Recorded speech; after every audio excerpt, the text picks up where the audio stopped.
Ànábì sàṣálá ó ní kùlùkùmù rọ́ọ̀hìn wà kùlùkùmù ọ̀sìn áwọ̀ àyàtì ó ní pé adáran jẹ ní gbogbo wa òun á dẹ̀ béèrè bá a ṣe dáran jẹ bí a ṣe ṣe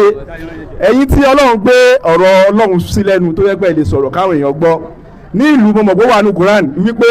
tí Ọlọ́run bá ti fìyàn jọba kò yẹ kó tún sí ẹni tí ó fẹ́ máa sọ pé tí kábíyèsí bá sọ ní ti dáadáa ní ti progress of the town jọ ẹ bá mi intensify wáàsí lórí yẹn. Bákan náà ni àsìkò òṣèlú lóde yìí ẹ jẹ́ kí a pè gbogbo àwọn ọmọ wa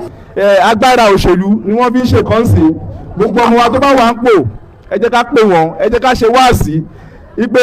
àsìkò yìí tó dé láti lè ran àwọn tó wà ńlẹ̀ láti lè ràn wọ́n lọ́wọ́. Ẹ tún sọ̀rọ̀ kan àfáà oníwàásí mo fẹ́ kẹ́ ẹ túbẹ̀ ṣe mo máa ń ṣe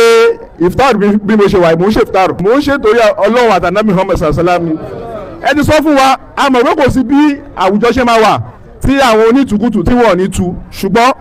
ṣẹṣẹ wá sí yẹn ìgbà àwọn ọmọ wa tó ń ṣe kí wọ́n ṣe torí Ọlọ́run àtànábì Muhammad sallallahu alaihi wasallam kọ́ má ṣe torí èèyàn téèyàn má ṣe nǹkan torí èèyàn kò sí ní wàláì èèyàn á disappoint ẹ̀ ṣùgbọ́n Ọlọ́run àtànábì nìkan ni ò ní disappoint ọ̀ subhana rabbika rabbil izzati amma yasifun wa salamun ala al mursalin walhamdulillahi rabbil alamin ẹ ṣeun.